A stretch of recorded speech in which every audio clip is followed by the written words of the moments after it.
What is going on, everyone? It's March J8 here, bringing you guys the news in the flash. Let's get into it. He Is We's frontwoman, Rachel Taylor, may have landed herself into some pretty hot water, at least according to their former touring guitarist, Macy Santamaria, who accused her of sexually assaulting her the night before their tour started on August 18th.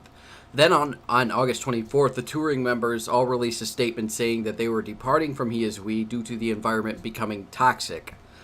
Then skip ahead about a month later, on September 22nd, Macy Santamaria claims that Rachel had gotten violently drunk that night and then began to grab her, with Macy telling her to stop a number of times. Now, this allegedly happened before even the tour kicked off, and by the second day of the tour, Macy, who had felt completely uncomfortable, brought it to the attention of the other members, who quickly took action. And when I say quickly, I mean like that day. And they informed the booking agent, Bobby Hendricks, who then pulled He Is We off the tour. Mind you, as far as I know, there had been no investigation launched into this. And after that, he and the former touring members actually went to other artists and started telling them about what had happened as like a warning, even though there had been no investigation launched into this as far as I'm aware. Now, we skip ahead to a month later. Macy has finally come forward with why exactly they departed. She says all of this and it's going smooth. But then she starts to muddy the water. She goes on to say, "I also did not receive any financial compensation for this. I had to buy my own flight home and was only paid for the 2 drive days and 2 show days that were completed. I did ask to be compensated for my flight home because that was the original pay agreement, and I asked to be compensated for the rest of the tour because I had to quit my job to do this and never heard back. I let it go because I am not looking for money out of this." Okay, and here's my problem with that. As soon as you bring up money you think is owed to you or compensation you think is deserved into an accusation like this, that immediately gives the opposing side a reason to say, "Oh, well, she's just doing this for money." Even if you say, "I'm not doing this for money," that doesn't change anything.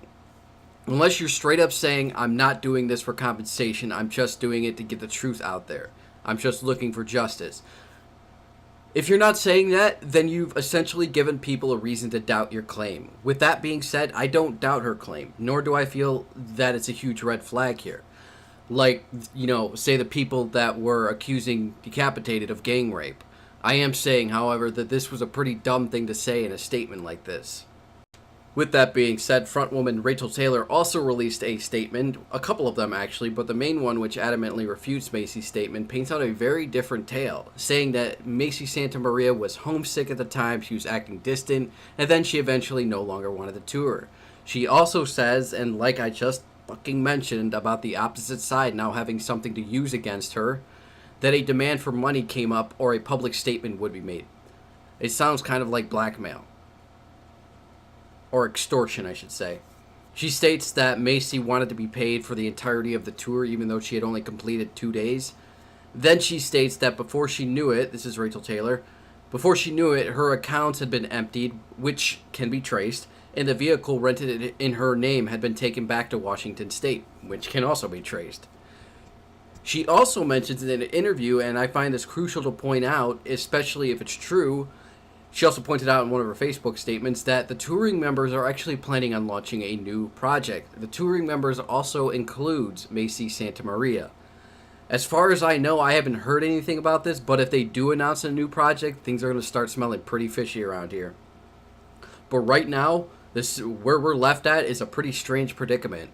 Neither side really seems to have any sort of grounds here. I mean, on one side, I feel like they're trying to over-exaggerate the story in order to get that media outpour, especially if they have this new project.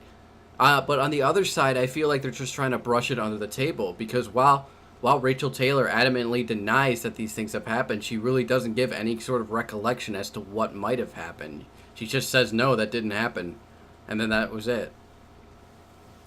And then she goes on about how she was so supportive of the LGBT community and stuff like that, which is fine, but it's like, we're going to need more context for that. But at the same time, they could be talking to lawyers at this point, which, if there's legal grounds getting involved, then that might be why there's so few details being released. Plus, there's also the argument, if this did happen, would it be considered intentional sexual assault, seeing as Rachel was, as Macy describes, violently drunk? Now, that's a completely different conversation altogether, but it also begs the question, did the band handle this correctly? I mean, if they were told the same situation that she's now sharing on Facebook, then some sort of investigation should have happened. With all of this being said, hopefully the open police investigation yields some answers down the road, but until then, I'm going to leave this to you guys to decide your thoughts on it. As always, number of links will be included down below, including interviews between the two women done by Alternative Press. With that being said, I wanted to mention real quick, if I sound down and out right now, it's just because it's late right now and I'm just finishing up this video. This whole story took me a little while to dive into and read a whole lot about, but let's finish off the rest of the news. Black Veil Brides and Asking Alexandria has announced an amazing new North American tour with support from Crown the Empire. This will be taking place from January and running until March. Check out the dates below if you guys are interested. And speaking of Asking Alexandria, they just put out their first new single since the return of Danny Warsnop. This song is called Into the Fire, and an accompanying music video was also released for it, which you guys can check out below. And finally, we got a couple of new songs and music videos for you guys. Just a couple, though. A Day to Remember dropped their new music video for We Got This. Like Moths to Flame have released their new music video, Nowhere Left to Sink. And Frank Iero and The Patience has released his new song, No Fun Club. Be sure to check out all of those down below in the links in the description. You'll find them all there. Thank you all for joining me for this episode. Feel free to leave a like if you enjoyed it. Dislike if you didn't. Subscribe if you want more. And I will see you all on the next one. Mars out.